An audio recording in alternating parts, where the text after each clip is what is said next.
Right now, on the corner of 72nd Street and Central Park West, there is a building that looks like it was ripped straight out of a Gothic novel. It is dark, it is massive, and it has one of the most insane histories of any building on the planet.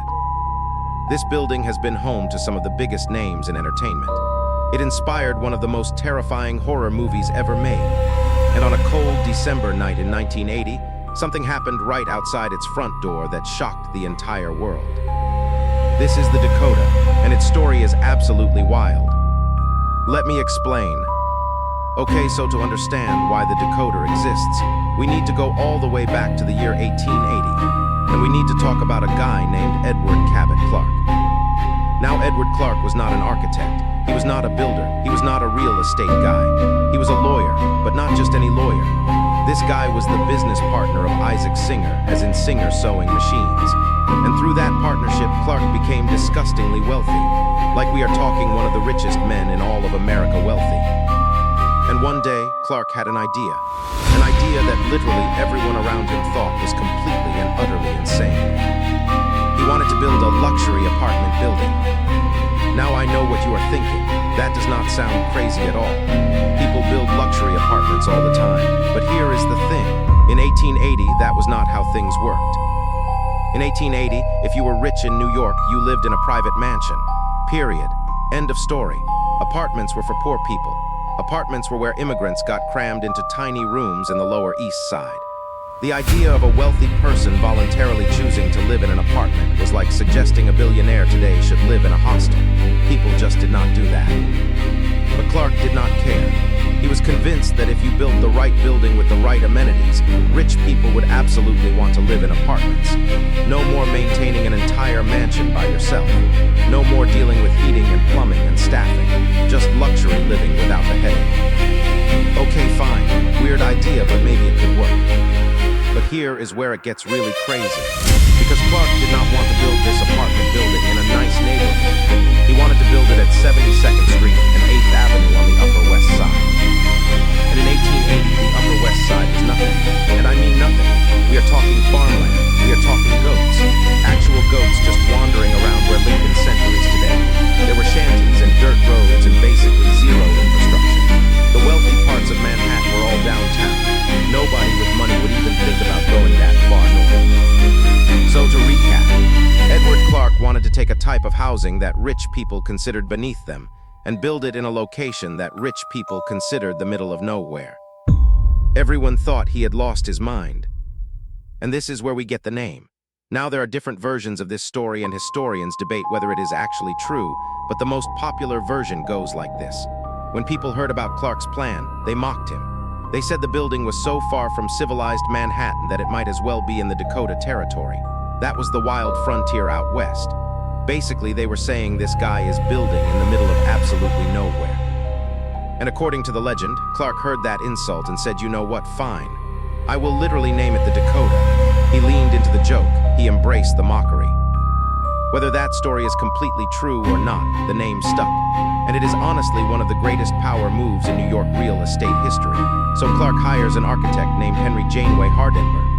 Now remember that name because this is the same guy who would later go on to design the Plaza Hotel, which is one of the most famous hotels in the world.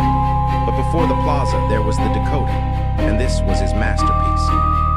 Construction started in 1880, and I want you to understand the scale of what they were building because it is genuinely hard to comprehend. This building was going to be 10 stories tall. In 1880, most buildings in New York were 4 or 5 stories. The Dakota was going to absolutely tower over everything around it. It took up almost an entire city block. The walls were 28 inches thick, not for decoration, for soundproofing. Clark wanted his residents to never hear their neighbors, ever. The architectural style was German Renaissance revival. Big gables on the roof, dormer windows everywhere, terracotta detailing on the facade, iron railings on the balconies, and in the center of the building, a massive courtyard that you entered through this giant archway off 72nd Street. Carriages could literally drive into the courtyard to drop off residents so they never had to step foot on the public sidewalk. But the architecture was only part of it. What really made the Dakota revolutionary was what was inside. Every apartment had its own private bathroom. Now today that sounds obvious, but in 1880 that was insane. Most its own. The building had central heating. It had electricity from day one, which made it one of the very first residential buildings in New York to be fully electrified. They had their own power plant in the basement just to run the building. There were hydraulic elevators. There were dumbwaiters that could deliver meals from a central kitchen directly to your apartment. So if you did not feel like cooking, you could essentially order room service in your own home. Outside, there were tennis courts and a croquet lawn for an apartment building in 1880. And here is maybe the coolest detail. No two apartments in the entire building were the same. There were 65 apartments ranging from 4 rooms to 20 rooms, and every single one had a unique layout. You could customize your space. Some had libraries, some had ballrooms, some had servants' quarters built right in. This was not just an apartment building. This was a self-contained luxury world. But here is the sad part of this story. Edward Clark never got to see it finished. He died in 1882, 2 full years before the Dakota opened. He poured his fortune and his vision into this building, and he never walked through its doors as a completed project. His family finished it for him, and in October of 1884, the Dakota officially opened. The critics who had laughed at Clark went silent. Because the Dakota was not just good, it was the most impressive residential building anyone had ever seen. When the Dakota opened, it filled up fast, and the people who moved in quickly realized that Clark had been right all along. Living in a luxury apartment was actually better than maintaining a private mansion. You had all the space and all the luxury, but none of the hassle. The building handled the maintenance. The building handled the heating. The building handled the staffing. You just showed up and lived your life in incredible comfort. The first residents were exactly the type of people Clark had envisioned. Old money families, industrialists, members of the Steinway family, as in Steinway pianos. The Clarks themselves, of course, kept several apartments. And almost immediately, the Dakota developed a reputation for exclusivity. This was not a building you could just move into because you had money. There was a board, an application process. They had to approve you, and they could reject you for any reason or no reason at all. This is important because this culture of exclusivity would define the Dakota for the next 140 years. It was not just about wealth. It was about whether you fit, whether the existing residents wanted you as a neighbor. This was a community, not just a building. Meanwhile, something amazing was happening outside. Clark's gamble on the Upper West Side was paying off in a huge way. Over the next few decades, the neighborhood transformed completely. The American Museum of Natural History went up nearby. Central Park was finished. Subway lines extended uptown. All that farmland and all those goats disappeared and were replaced by one of the most desirable neighborhoods in Manhattan. And the Dakota, the building that everyone said was too far from civilization, was now sitting in the absolute center of it all. Edward Clark could not have been more right. He just did not live long enough to see it. As we move into the 20th century, the Dakota started attracting a different kind of resident. The old money families were still there, but now creative people started moving in. Artists, musicians, actors, writers. And this is when the Dakota started becoming truly famous. Boris Karloff lived there. The man who played Frankenstein's monster in the original 1931 movie came home every night to the Dakota. Think about that. One of the most iconic horror actors of all time living in a building that looked like it belonged in a horror movie. You could not script that better if you tried. Judy Garland lived there. Dorothy from The Wizard of Oz had an apartment at the Dakota. Lauren Bacall, one of the greatest Hollywood actresses of the Golden Age, lived there for decades. Leonard Bernstein, the genius who composed West Side Story, lived there. The building became this incredible collection of accomplished, creative, powerful people all living under the same roof. And because of the application process, they were essentially choosing each other as neighbors. But the exclusivity also created controversy. Stories started circulating about famous people who got rejected. Now a lot of these stories are hard to confirm because the board does not publicly discuss its decisions, but the rumors alone added to the mystique. The Dakota was not impressed by fame. The Dakota was not impressed by money. The Dakota only cared about whether you belonged. And that made everyone want to get in even more. Okay, now we get to 1968, and this is when something happened that no apartment building has ever experienced before or since. The Dakota became a movie star.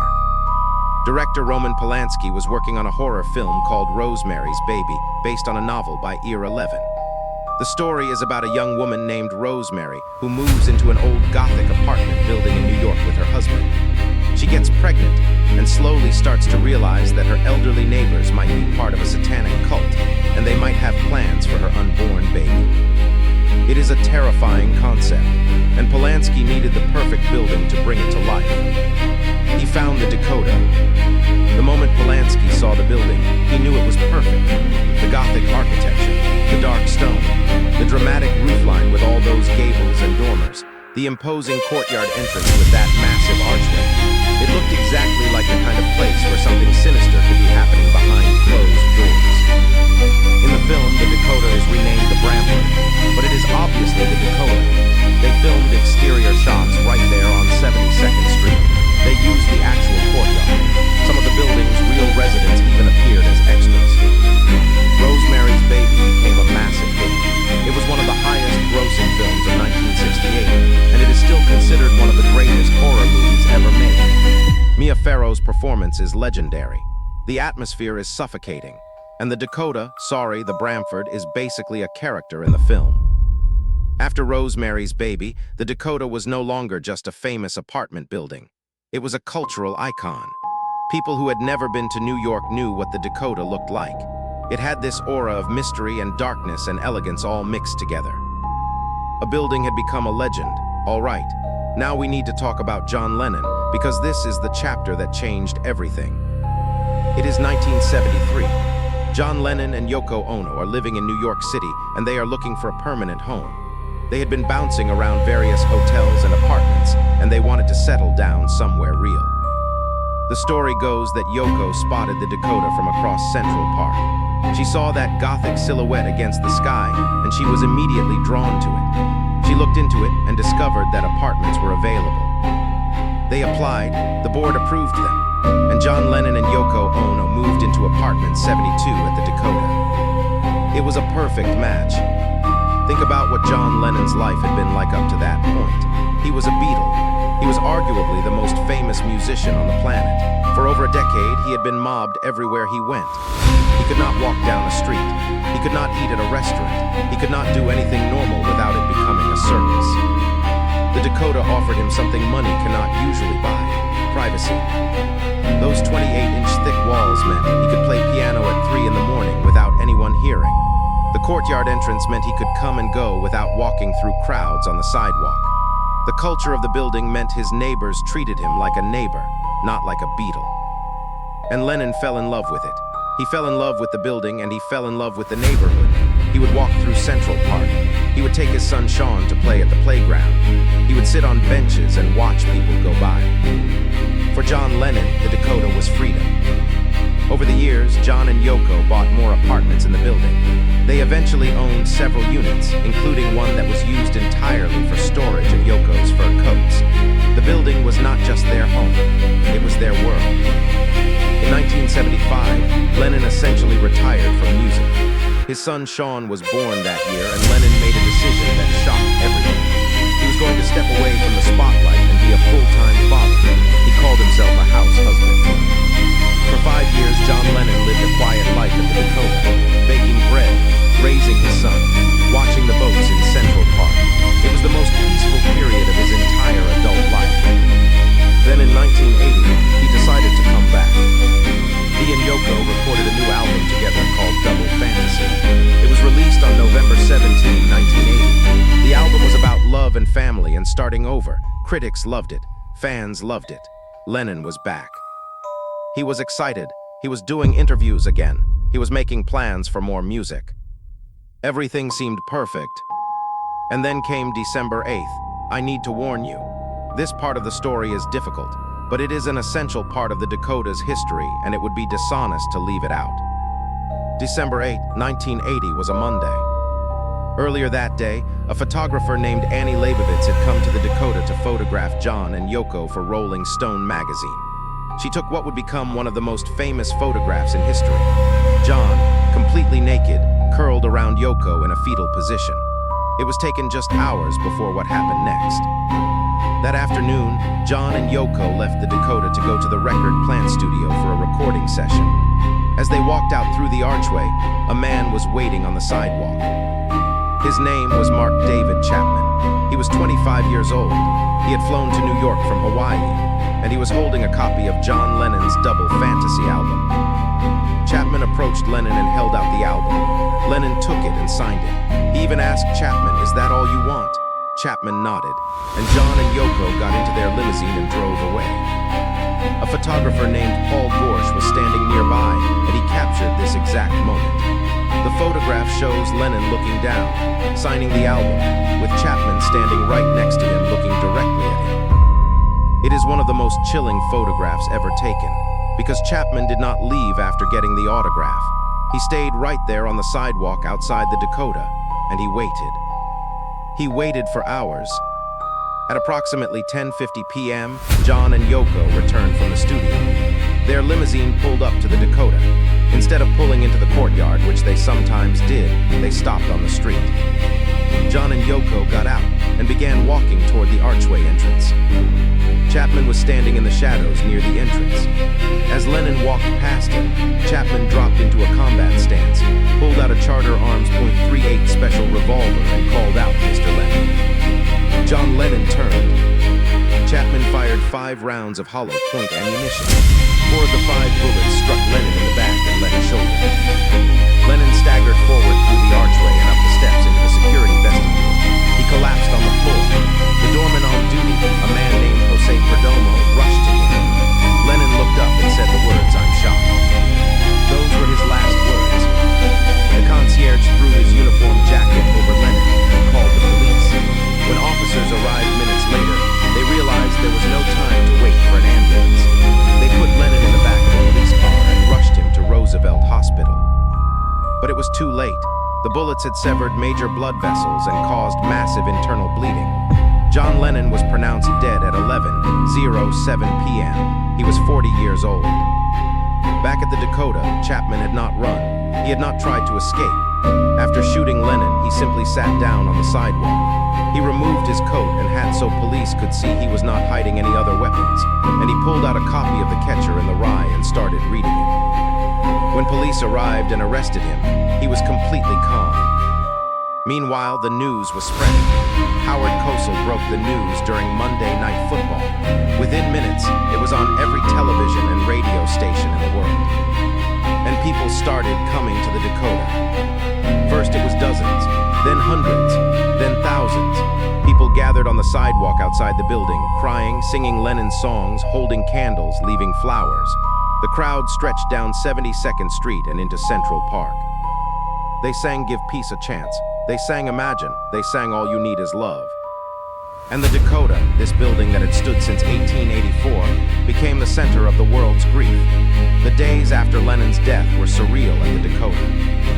Yoko Ono released a statement asking fans not to hold a funeral, but instead to pray silently for John wherever they were.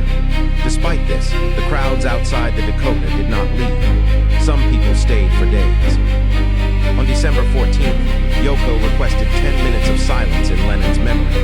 At 2 p.m. Eastern Time, an estimated 100,000 people gathered in Central Park directly across from the Dakota. Millions more observed the silence around the world. It was one of the largest peaceful gatherings in history. The building's other residents were suddenly living in the middle of a global memorial. Some were deeply moved. Others were understandably overwhelmed. Imagine trying to go home, and your building is surrounded by thousands of grieving people. But something important happened in the aftermath. Yoko Ono did not leave. Many people expected her to move out. How could you continue living in the place where your husband was murdered? How could you walk through that archway every day? But Yoko stayed. She stayed in apartment 72. She has lived there ever since. For over 40 years, she has remained at the Dakota in the home she shared with John. And she did something else. She worked with the city of New York to create a permanent memorial to Lennon.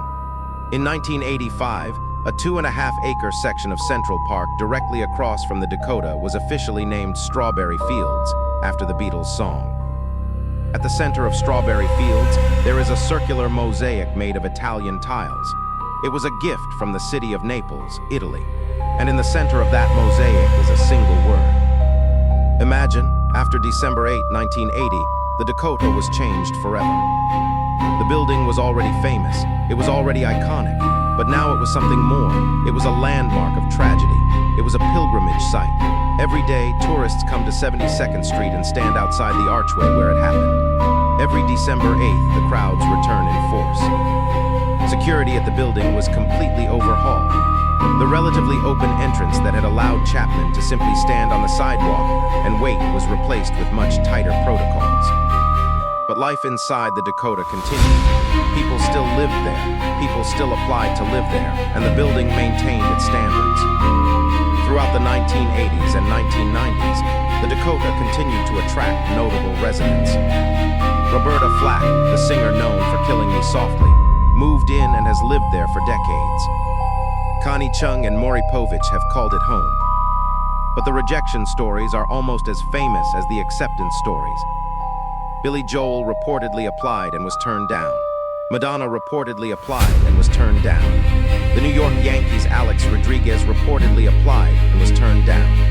Again, these stories are hard to fully confirm because the board keeps its deliberations private, but the rumors just keep adding to the Dakota's reputation as the most exclusive address in America.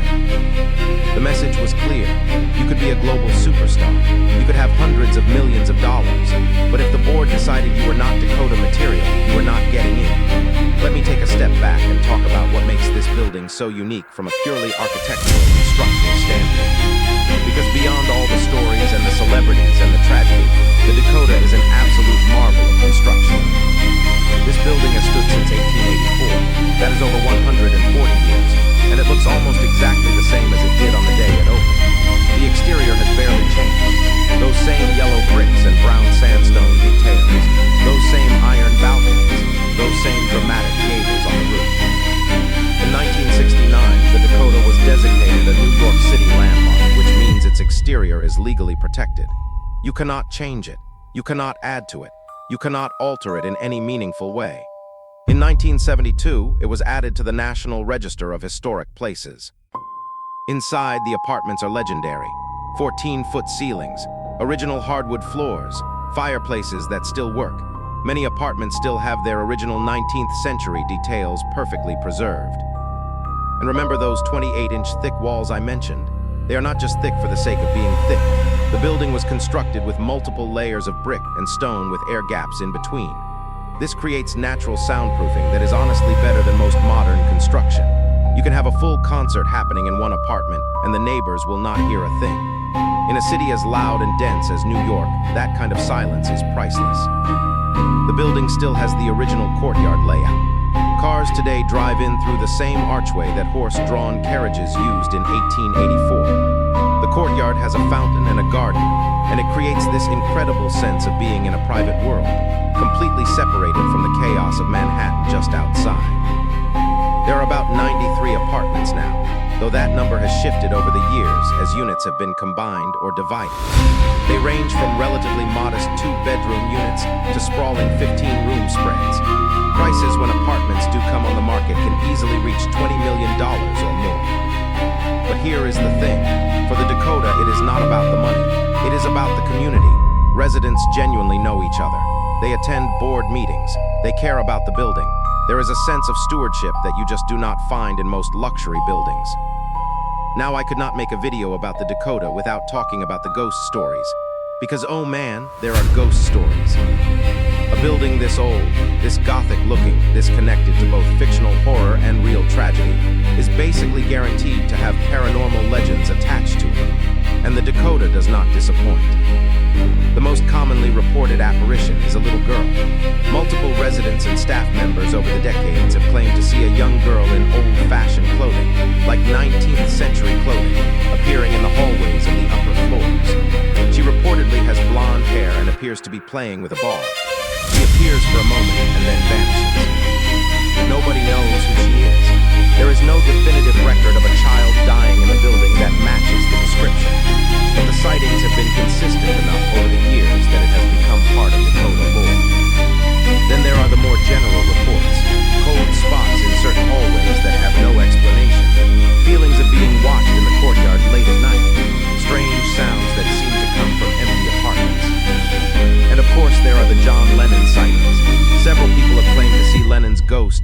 near the building.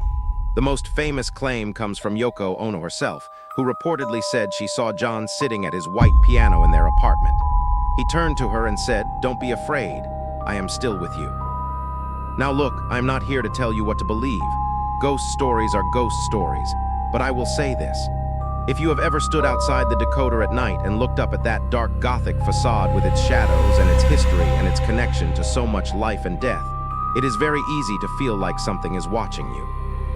The building has an energy. Whether that energy is supernatural or just the weight of 140 years of human experience, I honestly cannot say, but you feel it. The Dakota's influence extends far beyond Rosemary's Baby. The building has appeared in or inspired dozens of films, TV shows, books, and songs.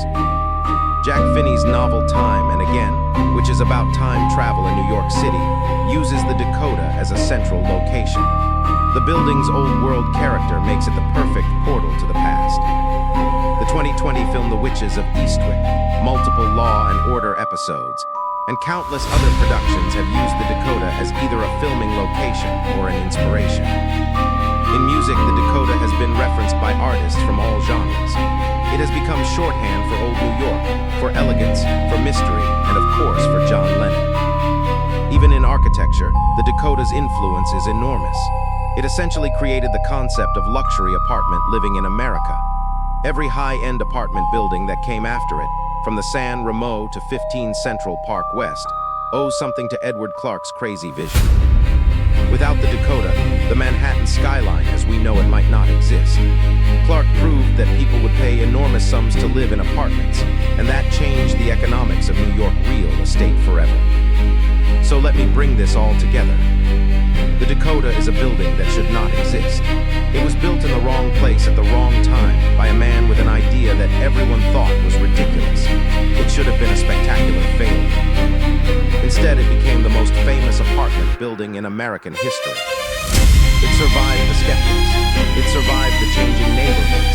It survived Gilded Age crashes and Great Depressions and World Wars. It survived becoming a horror movie set and a murder scene and a tourist attraction. And through all of it, it remained what Edward Clark always wanted it to be. A home, a community, a place where people live their lives behind those 28-inch thick walls, insulated from the noise and chaos of the world outside. John Lennon understood that better than anyone. He found peace inside the Dakota. He raised his son there. He baked bread and watched the seasons change in Central Park and felt, maybe for the first time in his adult life, like a normal person. The tragedy of his death will always be part of the Dakota's story, but it is not the whole story. The whole story is about a visionary lawyer who ignored the doubters. It is about an architect who created a masterpiece. It is about 140 years of artists and musicians and writers and families who made this building their home. The Dakota endures.